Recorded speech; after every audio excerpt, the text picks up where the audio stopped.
Liv Morgan resolveu desfilar seu título em terras internacionais? Pois é, ela apareceu em um show de outra companhia e resolveu aparecer com o cinturão por lá. Além disso, nós temos notícias sobre o ataque que Royce Kish tomou no último Monday Night Raw. Tem gente falando que ele está lesionado. E temos notícias devastadoras potencialmente para Chelsea Green, a nossa nova campeã da WWE. Tudo isso e mais a prévia do Monday Night Raw de hoje vocês assistem agora, aqui nesse vídeo. Meu nome é André, eu sou fã de luta livre há mais de 30 anos e esse é o Notícias da Luta Livre do dia 10 de agosto de 2026. Vamos que vamos, vamos começar falando da notícia que abalou aí o México, que foi a aparição de, olha aí, ó, Liv Morgan apareceu no último show da AAA. Rapaziada, essa o pessoal não esperava, né? A gente teve no último show da AAA, que foi um showzinho interessante.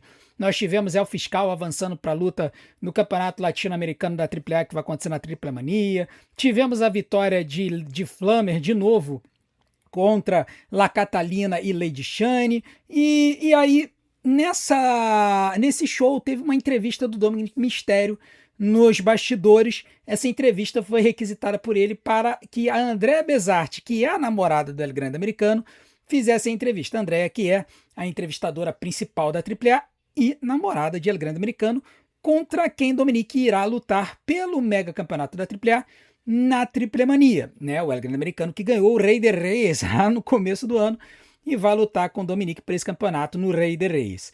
E aí, nessa entrevista, ele falou um monte de coisa sobre o El Grande Americano, na cara da Andrea. Não vou entrar em detalhes, mas no final da entrevista, a Liv Morgan entrou na sala e só encarou a Andrea, mostrando claramente que ela pretende ajudar o seu amorzinho na Triple Mania. Então, vamos esperar aí. Parece que a gente vai ter mais um drama mexicano aí rolando nos shows da AAA, né? A gente sempre tem tido aí histórias bem interessantes no main event, com bastante emoção, quase lembrando uma novela mexicana mesmo. Parece que a gente vai ter coisa aí envolvendo a Liv Morgan no futuro. Lembrando que a Triple Mania vai acontecer em 2 noites, no dia 11 de setembro em Las Vegas e no dia 13 de dezembro na Cidade do México. E a luta entre Dominic e El Grande Americano vai acontecer no domingo. E a gente vai fazer cobertura aqui no canal, sim senhor. Aliás, falando no Dominic Mysterio, tem fontes que estão dizendo que ele não está muito satisfeito com o booking da WWE, não. E também pudera, né? O cara teve um SummerSlam em que ele foi colocado para lutar contra o Danhausen numa luta Human Money Zona Pole Match, que foi basicamente uma luta de comédia e que teve uma avaliação desastrosa, né, aí da galera aí. O Dave Meltzer deu meia estrela pra luta, né? Eu, pelo entretenimento, eu dei 3 estrelas, mas é o que eu falei durante a live. Se a gente fosse considerar luta livre na luta, seria uma estrela e meia.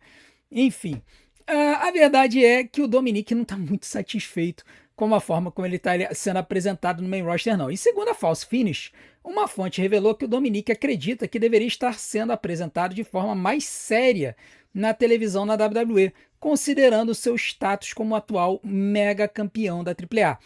O relatório também mencionou que o Dominic Mysterio solicitou consistência na forma como seu personagem era tratado tanto na WWE quanto na AAA. Lembrando que na WWE ele estava como heel e na AAA ele estava meio como face, até que ele tornou heel para cima do El Grande Americano.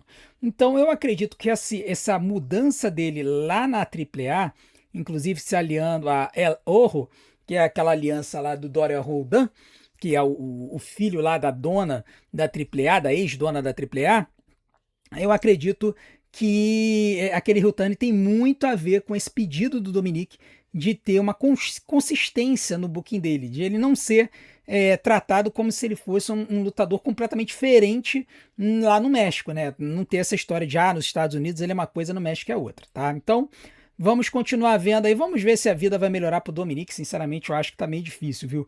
A não ser que a WWE resolva dar a louca e dar o Money in the Bank pra ele, eu não consigo ver o Dominic avançando muito aí no futuro imediato. Vamos falar agora um pouquinho sobre o Summer Tour, né? Que a gente está tendo muito house show ultimamente na WWE. E esses house shows são muito interessantes porque, pelos seus resultados, a gente consegue ver algumas coisas que a WWE está testando, alguns pareamentos ali que a WWE está fazendo para poder tentar ver se alguma luta casa, alguma storyline casa. E a gente pode ver um pouquinho do futuro da companhia por meio desses cards que eles botam nesses live shows. E aí eles fizeram um show em Fairfax, na Virgínia, na última quinta-feira, antes do SmackDown. E aqui estão os resultados. A Charlotte Flair derrotou a Jacy Jayne por desclassificação numa luta no X1 depois de interferência da Fatal Influence. A Chelsea Green e a Tiffany Stratton vieram ajudar e aí elas fizeram um trio com a Charlotte Flair e aí esse trio derrotou a Fatal Influence na revanche, com a Chelsea Green fazendo pinfall lá na Lane Reed. Depois disso a gente teve uma luta de trio, uma triple threat match, onde Baron Corbin defendeu seu título dos Estados Unidos contra Trick Williams e Carmelo Hayes. Então parece que realmente eles vão envolver esses dois aí nesse cenário dos Estados Unidos. Lembrando que o Carmelo Hayes atacou o Baron Corbin no último SmackDown e irá enfrentá-lo no próximo por esse campeonato. Nós também tivemos uma luta do The Miz atacando Danhausen antes de uma luta que ele tinha marcada contra o Obafemi. O Obafemi então apareceu, socorreu o Danhausen e destruiu o The Miz para vencer a sua luta, tá? Então, outro segmentozinho de comédia aí. Nós também tivemos uma história aqui, essa eu achei interessante, tá?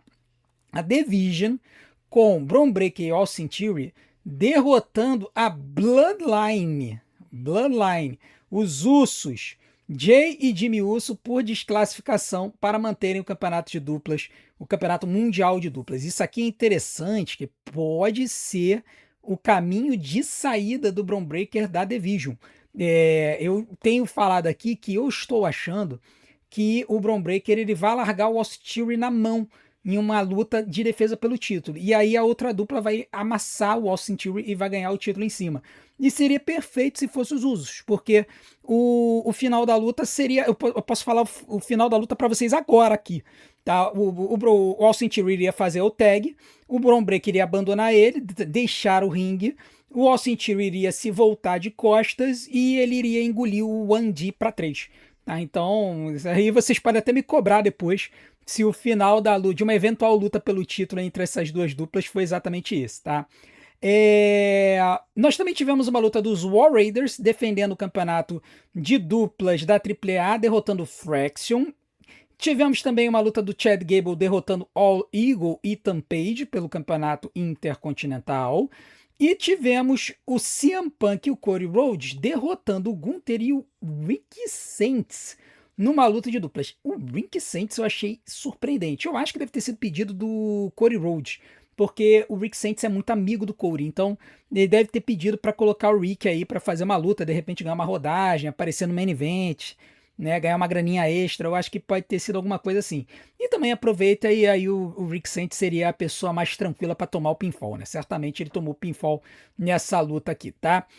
Inclusive, CM Punk fez uma homenagem ao Dory Funk Jr. aplicando uma finalização giratória no Rick Saints, tá? Então, foi aí uma homenagem ao Dory Funk Jr. que faleceu essa semana. Agora, viúvas de Zilla Fatu, regozijem, porque parece que o homem tá vindo para a WWE, hein? Nessa última semana, nessa sexta-feira, o Zilla Fatu competiu no House of Glory, no show chamado High Intensity, e nesse show ele perdeu o Crown Jewel Championship da House of Glory para o Amazing Red. Depois da luta, ele recebeu um grito de obrigado da multidão e o Amazing Red desejou boa sorte a ele, o que está indicando que o Zilla Fatu pode estar a caminho da WWE.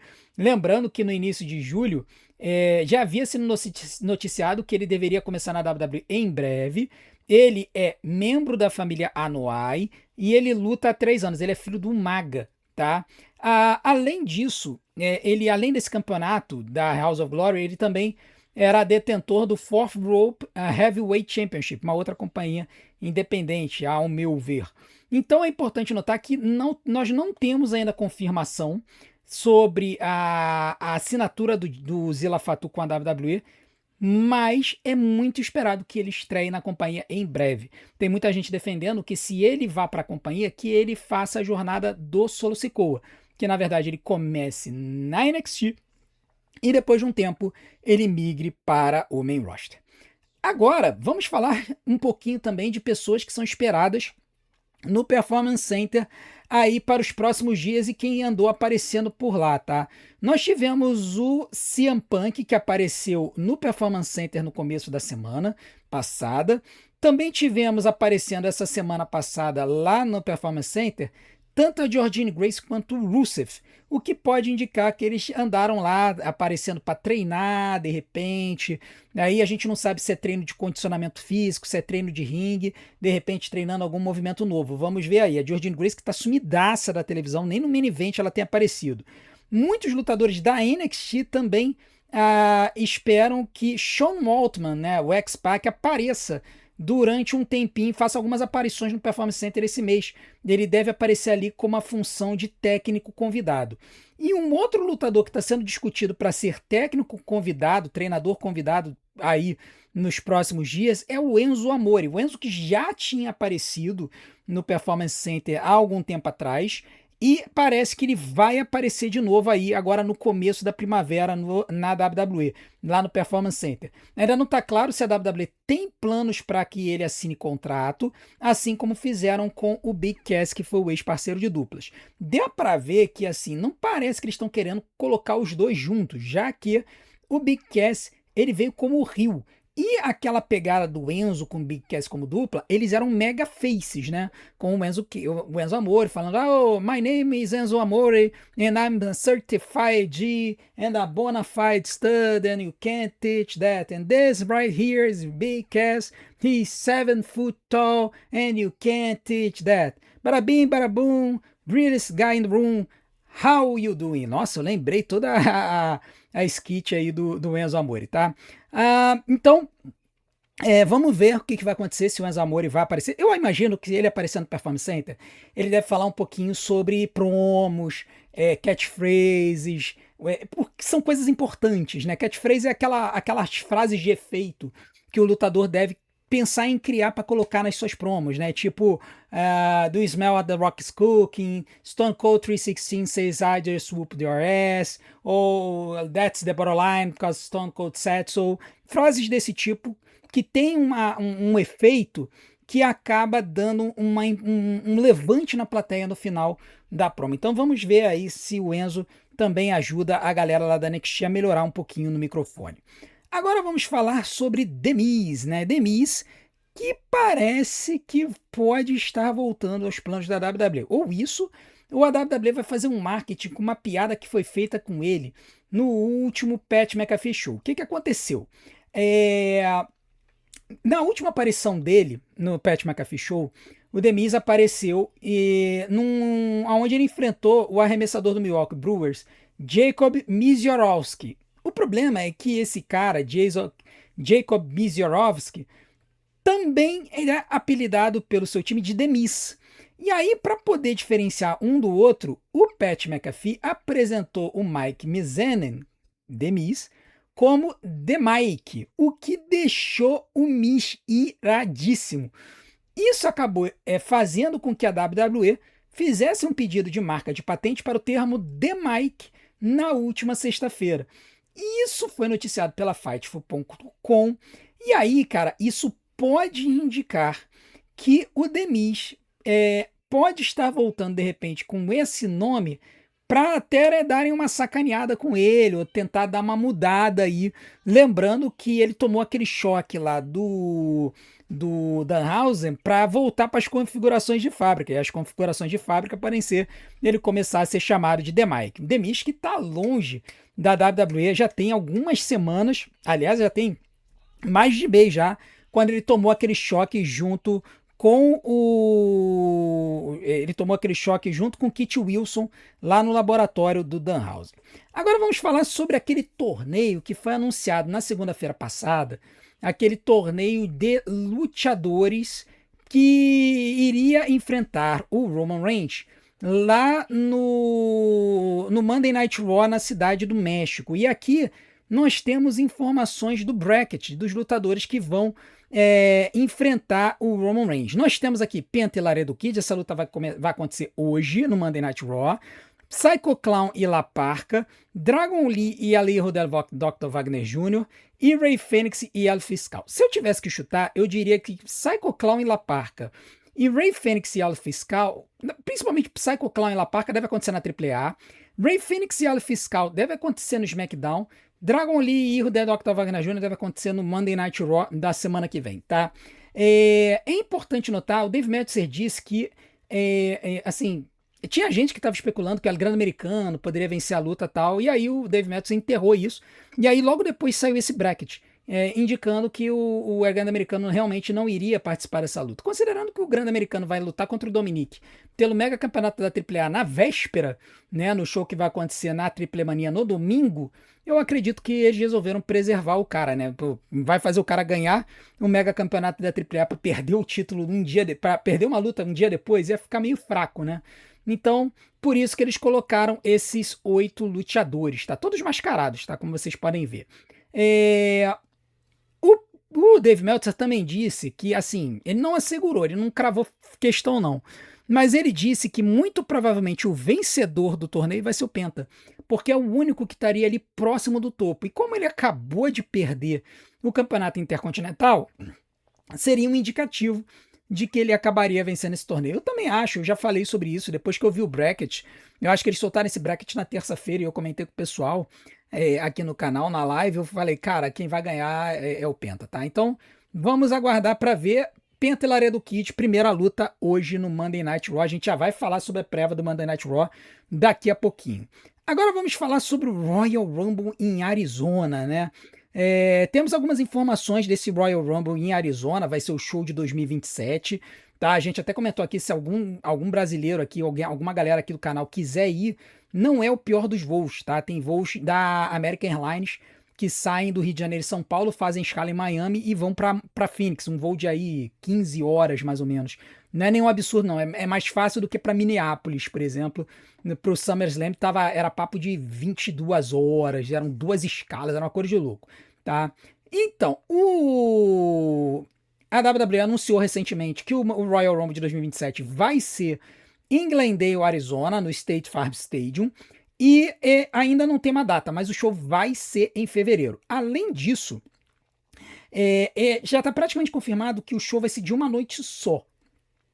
Existe um movimento dentro da WWE de fazer o Royal Rumble em 2 noites, coisa que eu concordo muito, tá? Porque a luta do Royal Rumble, ela é uma luta que precisa de desenvolvimento, ela precisa de tempo para desenvolver. E eu acho que a WWE teria condições de fazer dois cards legais, considerando também o Royal Rumble. Eles têm lutador para isso, tá? Então, e também não seria difícil fazer o cara fazer uma luta no começo do show e depois voltar para a luta do Royal Rumble. Já fizeram isso diversas vezes no passado, tá? Fizeram com Kevin Owens, fizeram com o Bret Hitman Hart, fizeram com o Shawn Michaels, fizeram com uma galera no passado esse tipo de história, né? Que o cara luta no começo do show e depois ele aparece no Royal Rumble. Então, aqui eu acho que é importante a gente notar que a WWE, assim, ela tá investida em fazer Royal Rumble também em estádio. Acho que não vai ter o problema do SummerSlam, eu acho que lota, porque Royal Rumble é outra pegada, é o início da temporada, por assim dizer, o início da jornada para WrestleMania, tem toda uma expectativa de quem é que vai fazer o main event da WrestleMania, é um show diferenciado. Tá? Eu, particularmente, é o meu show favorito do ano, então eu acredito que o estádio vai lotar. Segundo o Dave Meltzer, o estádio vai ter uma capacidade, né, para 58 mil pessoas para o show, e teve gente que começou a falar que o timing do anúncio do show em Arizona, em Glendale, Arizona, teria sido para ferrar com a AEW de novo. Porque eles anunciaram que eles vão fazer o AEW Full Gear em Phoenix, Arizona, mais ou menos na mesma época. E aí a WWE, que tem tido essa reputação de bater de frente com a AEW com alguns shows, teria sido acusada de esperar o anúncio da AEW para poder fazer o anúncio deles e fazer meio que com uma contra-programação. Só que o Dave Meltzer ele implodiu com essa notícia, dizendo que na verdade esse anúncio já era esperado, que a Arizona pagou 7 eventos para a TKO, ela entrou com dinheiro público para fazer 7 eventos da TKO durante um período de 3 anos em Arizona, contando WWE, UFC e o Campeonato de Rodeio, a PBR. Tá? E então vamos continuar vendo como é que vai ser o desenvolvimento disso aí. A venda de ingressos deve começar em breve e eu sinceramente não acredito que eles vão ter o mesmo problema de venda de ingressos que eles tiveram no SummerSlam, que diga-se por sinal, muita gente está comentando sobre o fato de que a WWE não anunciou o número de pessoas no SummerSlam, o público no SummerSlam, tá? E assim, segundo a WrestleTix, os números foram ruins, tá? O sábado teria tido 35.654 ingressos e o domingo 33.719, o que é muito engraçado. Geralmente a noite 2 tem mais ingresso do que a noite 1.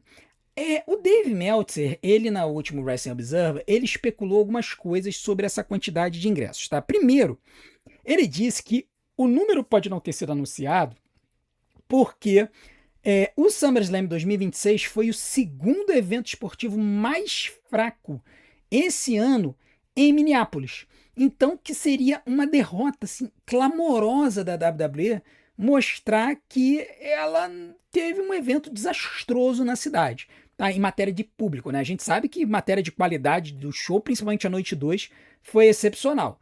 Mas, além disso, o Dave Meltzer notou que a venda de ingressos, depois que a WWE reduziu o preço para $25, teve um empurrão inicial, mas depois estacionou de novo. O que indicaria que talvez a WWE tenha distribuído ingressos de graça. Ou seja, não só a WWE teve dificuldade de lotar o estádio, mas ela teve dificuldade de lotar o estádio dando ingresso de graça. Aí é o cúmulo do absurdo, né? E isso poderia indicar um erro na estratégia da WWE de superestimar a capacidade de mobilização dos fãs da cidade de Minnesota. A gente sabe que existem cidades que, se a WWE fizer um show de estádio, provavelmente ela lota o estádio. Nova York seria um, Chicago seria outro, Detroit seria outro. São cidades-chave que, se a WWE fizer show em estádio, lota. Orlando, por exemplo, no Citrus Bowl, Tampa, no Raymond James Stadium, Miami, se eles quisessem fazer no estádio do Miami Dolphins, eles lotariam aquele estádio com certeza. Agora, outras cidades, eles têm um pouquinho mais de dificuldade. Alguns anos atrás, em 2022, quando a WWE estava já saindo da pandemia e estava todo mundo ansioso para assistir os shows da WWE ao vivo, o SummerSlam de 2022, em Nashville, no Tennessee, teve a mesma dificuldade. E o estádio estava também pela metade. Tá? Então, tem alguns mercados que não é assim muito bom a WWE mandar show em estádio de futebol americano. Existe um detalhe que teve uma época, principalmente na WrestleMania, que a WWE mandava os shows da WrestleMania em estádios de beisebol, que tem uma capacidade um pouco menor e permite que eles coloquem um show com uma aparência de um estádio lotado, mas com menos gente. Justamente a capacidade que eles botaram no SummerSlam, ali cerca de 35 mil pessoas, tal. E a gente vai poder ter essa experiência no Survivor Series pelo segundo ano seguido, né? Porque esse ano eles vão fazer de novo show. O Survivor Series vai acontecer no estádio do Houston Astros, que é o Minute Maid Park, se não me engano. Vai caber aí umas 35 mil pessoas também, mas ele vai ter aparência de estádio lotado, porque é a capacidade do estádio de beisebol. Então, talvez a WWE ela precise mudar o seu modelo de negócio, já que eles não conseguem mais colocar tanta gente dentro de um estádio de futebol, até operacionalmente para eles vai ser mais interessante se eles botarem no estádio de beisebol. Ele ainda parece muito grande na frente das câmeras, ele ainda é um estádio parrudo, só que o estádio de beisebol ele não tem uma metade, né? Então, por isso que não comporta tanta gente quanto um estádio de futebol americano. Enfim, o Dave Meltzer também disse que existe um outro motivo pelo qual a WWE pode ter resolvido não revelar os números do SummerSlam, que é um medo de que a quantidade de pessoas que estava em cada noite no SummerSlam seja menor do que a quantidade de pessoas que estarão no All-In da AEW, lá no estádio de Wembley. Até o momento, a WrestleTix disse que a AEW vendeu 36.565 ingressos para o evento de Wembley, que vai acontecer no dia 30 de agosto. Eu particularmente acho que não há comparação. Por quê? O SummerSlam foram 2 noites, e aí podem ter tido pessoas que resolveram escolher só em um desses shows. Se o SummerSlam tivesse sido de uma noite só, e teve muita gente no chat que notou isso, até me perguntou isso. Se o SummerSlam tivesse sido numa noite só, bem provavelmente ele não teria tido essa dificuldade. E você teria tido muito mais pessoas no estádio. Então não teria tido só 35 mil. É bem provável que o estádio tivesse lotado. Mas como dividiu e o preço do ingresso está caro, muita gente pode ter escolhido apenas um dos shows para poder ir, acabou gerando esse problema de público. Já o All-In, além de ser o principal show do ano, é a WrestleMania dos caras, é uma noite só. Então, se justificaria ter mais pessoas. Porém, a cara do estádio de Wembley vai ser tão desastrosa quanto a do SummerSlam. No All-In, ele vai estar com pouquíssimo público em relação ao tamanho do Wembley, porque o Wembley é maior ainda do que o estádio de Minnesota. O Wembley ele cabe mais de 80 mil pessoas. E você ter 36 mil pessoas num estádio de 80 mil, os ângulos das câmeras vão ter que ser muito bem pensados, porque metade do estádio também vai estar coberto. Tá? Então, são alguns detalhes interessantes aí, mas é um fato que a WWE provavelmente ficou com medo de anunciar ao público, porque o pessoal ia falar lá, tá vendo? Ó, a IW botou mais gente no estádio do que a WWE. E um outro detalhe, né? Sinceramente, se a WWE tivesse feito o SummerSlam lá na Inglaterra, eu acho que eles teriam lotado o Wembley ou teriam colocado mais gente, porque o público lá da Europa, em relação à WWE, eles não querem nem saber, eles compram ingresso mesmo. Agora vamos falar sobre algumas notícias de lutadores e lutadoras que podem estar aparecendo na WWE em breve aí, né? Ou, assim, notícias de lutadores, últimas notícias de lutadores que a gente tem ouvido aí. Primeiro, estreia da Lola Vice, né? A gente sabe que a Lola Vice se despediu do público da NXT depois dessa semana, quando ela perdeu a luta pelo campeonato da NXT contra a Kendall Gray, e aí ela se despediu do público, falou com o público no microfone e tudo mais. A Turnbuckle Gold colocou um reporte dizendo que fontes da WWE falaram que a equipe criativa da companhia já está apresentando ideias para a convocação da Lola Vice para o elenco principal. Eles ainda não sabem quando que a gente vai ver a Lola Vice na televisão, mas os rumores é de que ela vai para o SmackDown e vai fazer algumas aparições ocasionais na AAA. Então ela não vai largar o osso da AAA, tá? Lembrando que ela é ex-campeã da AAA de duplas mistas, que o Damian Priest, que é o namorado dela, também falou que ia aparecer um tempo lá na AAA, então pode ser que os dois acabem aparecendo lá e até lutem por esse campeonato de parelhas mistas que existem lá, campeonato hoje que está nas mãos dos irmãos La Hiedra e Laredo Kid. Agora vamos falar de Royce Keys, porque o pessoal viu ele sendo estraçalhado nessa última semana pelo Jacob Fatu. E algumas pessoas começaram a dizer que poderia ser a WWE tirando o Royce Keys da televisão por causa de lesão, tá? O Dave Meltzer ele detonou essa notícia dizendo que não tem verdade nesses boatos. Ele não estaria lesionado, é apenas uma história comum e não um encobrimento de lesão. O que ele disse, ele relatou, é que o Royce Keys ele estaria se esforçando para ganhar um impulso, né? E que essa situação, no caso de uma lesão, seria muito complicado para ele, ia detonar ele e o impulso dele. Mas que o Dave Meltzer disse que eles estariam construindo realmente uma rivalidade de longo prazo entre ele e o Jacob Fatu. E aí você teria várias possibilidades de luta. O grande problema é que, assim, como o público está tendo diversos problemas de entender se os Usos e a Bloodline como um todo são faces ou heels, teria-se uma dificuldade de se reagir ao Royce Keys nessa rivalidade.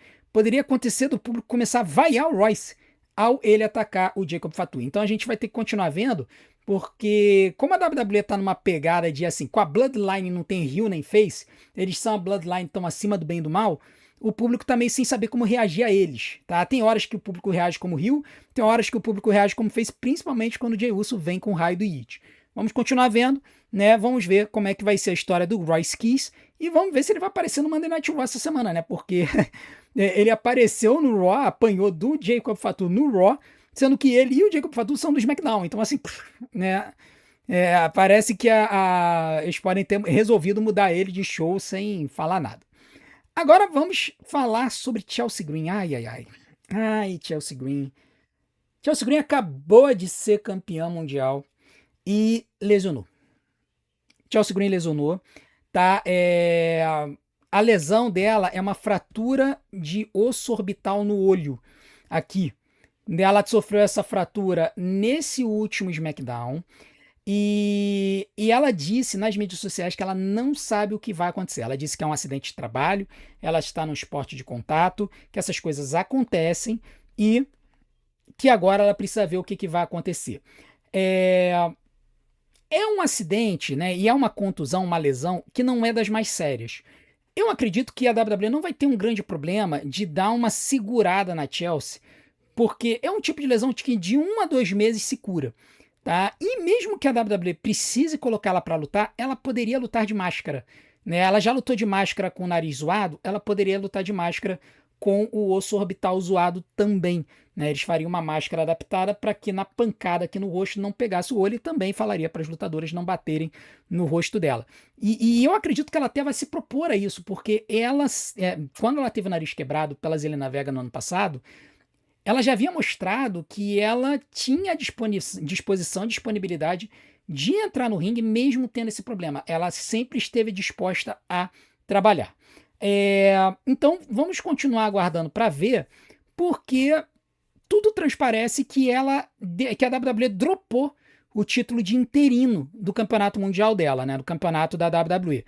Apesar de no GC, durante o show, ter aparecido que ela era campeã interina da WWE, ela veio com essa camisa aí, que tem o interim cortado e aparece em cima permanente.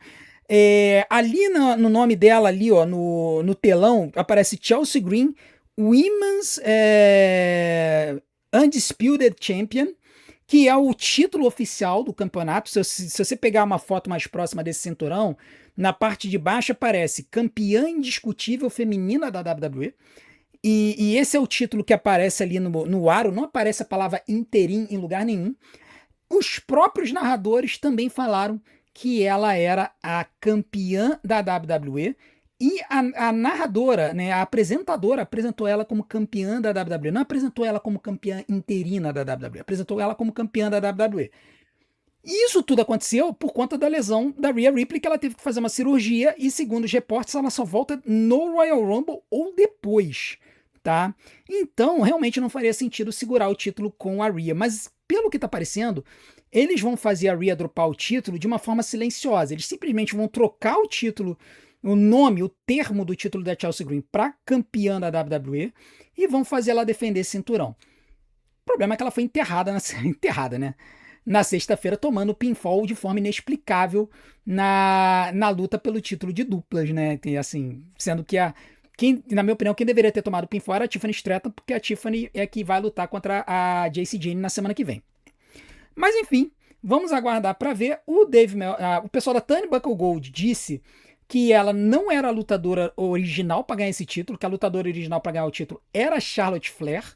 E o repórter também dizia que fazer a Rhea dropar o campeonato linear e tornar a Chelsea Green a nova campeã linear da WWE está sendo ventilado sim nos bastidores. Então isso denotaria o motivo do telão, do anúncio no microfone, da camisa. Isso tudo indicaria que a WWE estaria realmente disposta a dropar esse nome da Chelsea Green como campeã interina da WWE.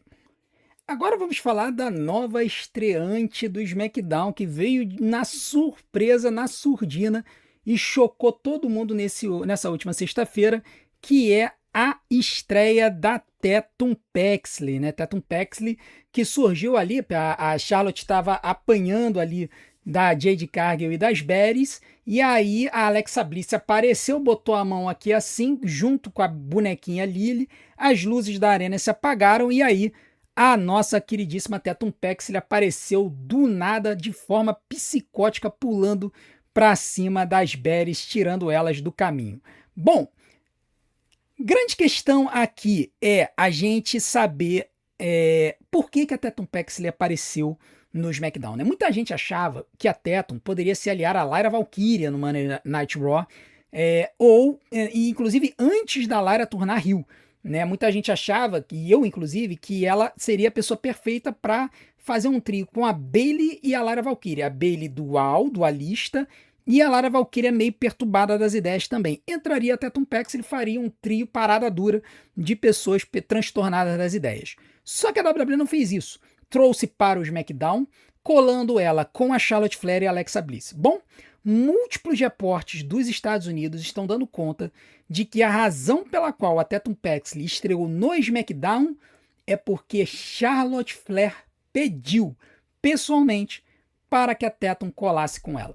Eu achei isso muito legal, porque eu acho que assim é de uma graça muito grande de uma lutadora que já é campeoníssima, futura Hall da Fama da companhia, 14 vezes campeã mundial, chegar e chamar um talento que está subindo para poder colar com ela e com a Alexa Bliss, que são duas lutadoras extremamente populares, e já imediatamente trazer uma história para ela. Eu acho que nesse cenário em que a gente está vendo múltiplas lutadoras subindo para o main roster, colar elas em alguém é o ideal. Porque, por exemplo, Jordynne Grace subiu, já foi pro saco. A Julia subiu, ela estava com a Roxanne, depois saiu, colou na Kiana James, estava legal. Desde que ela se separou da Kiana James, tanto a Julia quanto a Kiana James foram pro saco. Então, falei da Jordynne Grace. Blake Monroe, até agora, só aparece em segmento de bastidores, não luta, não faz nada da vida. Então, já tá indo de F sem nem estrear. Pelo menos a Tatum Paxley, colando em alguém, ela pode se inserir nas histórias, ela pode ser devidamente apresentada pelas outras. Então eu acho que isso vai ajudar muito ela no longo prazo. Lembrando que, por exemplo, a Lash Legend subiu colando na Nia Jax, o que ajudou muito a carreira da Lash Legend. E a Fatal Influence subiu com todo mundo junto, o que também ajudou muito as três. Mas a Sol Ruka, por exemplo, subiu sozinha e já está tendo problemas. A Roxanne subiu, colou na Judgment Day. Ajudou muito ela. Então eu acho que nesse cenário, com muitas lutadoras subindo, o ideal mesmo é pegar a lutadora novata, e colar em alguém já estabelecido. E isso favorece que elas possam ser inseridas nas histórias e ajudá-las a serem apresentadas ao público. Tá aí. Então, Charlotte Flair, a gente agradece a você por estar recebendo até Tom Paxley aí junto com a Alexa Bliss. Vamos ver como é que vai ser o desenvolvimento da nossa queridíssima Wednesday, né? O pessoal brinca que ela é a Wednesday porque ela é a cara da menina lá da família Addams. Vamos ver como é que a WWE vai utilizar a Tatum Paxley aí no main roster. Para terminar o vídeo de hoje, vamos falar sobre a prévia do Monday Night Raw. Já saiu a prévia do show de hoje, não tem spoiler aqui, não é aqueles textos corridos com o roteiro inteiro do show que às vezes vazam minutos antes do show. Não. A gente tem o que vai acontecer, aquela préviazinha que o Adam Pearce sempre solta antes do Monday Night Raw. E a gente vai ter a luta de primeira rodada pelo torneio do Number One Contender ao Roman Reigns na Cidade do México, Penta e Laredo Kid. Teremos Roxanne Perez e Raquel Rodrigues contra Sol Ruka e uma parceira a ser nomeada. Atenção, porque a gente tá achando que a Lola Vice vai estrear no SmackDown. Ela pode aparecer no Monday Night Raw. Ela pode aparecer no Monday Night Raw para e fazer dupla com a Sol Ruka, tá? Não se surpreendam se isso acontecer. Nós também temos Austin Theory e Akira Tozawa vão lutar. Também teremos Becky Lynch aparecendo ao vivo e Stephanie Vaquer aparecendo também ao vivo. Uma outra parceira para lutar com a Sol Ruka seria a Io Sky, que perdeu no SummerSlam, e ela pode acabar aparecendo também agora na surpresa para ajudar a Sol Ruka. Então vamos aguardar para ver quem é que vai ser essa parceira secreta aí da Sol no Monday Night Raw de hoje, beleza? Muito obrigado a todos pela audiência de vocês, eu espero que vocês tenham tido um ótimo Dia dos Pais. Hoje à noite, 8h30 da noite, live do Monday Night Raw aqui no nosso canal, eu já conto com vocês, o show começa às 9 horas da noite e eu tenho certeza que a gente vai ter muita coisa legal na nossa estrada para os próximos shows. No início de setembro vai ter um Sunday Night Main Event, depois uma semana depois a gente vai ter a Triple Mania, e no início de outubro o Money in the Bank. Então, Vai ter muita coisa boa nos esperando aí, vamos ficar ligados. Eu conto com a sua presença. E não deixe de fazer tudo aquilo que a gente pede para ajudar o nosso canal. Deixe seu like, se inscreva no canal, ative o sininho para receber as notificações dos nossos próximos vídeos, deixe seu hype e, acima de tudo, assista e maratone os nossos vídeos, porque tempo de visualização é o que faz o YouTube divulgar a gente. Vou deixar umas opções aqui na tela para vocês. Desde já, meu muito obrigado. A gente se vê do outro lado. Um grande abraço. Até a próxima.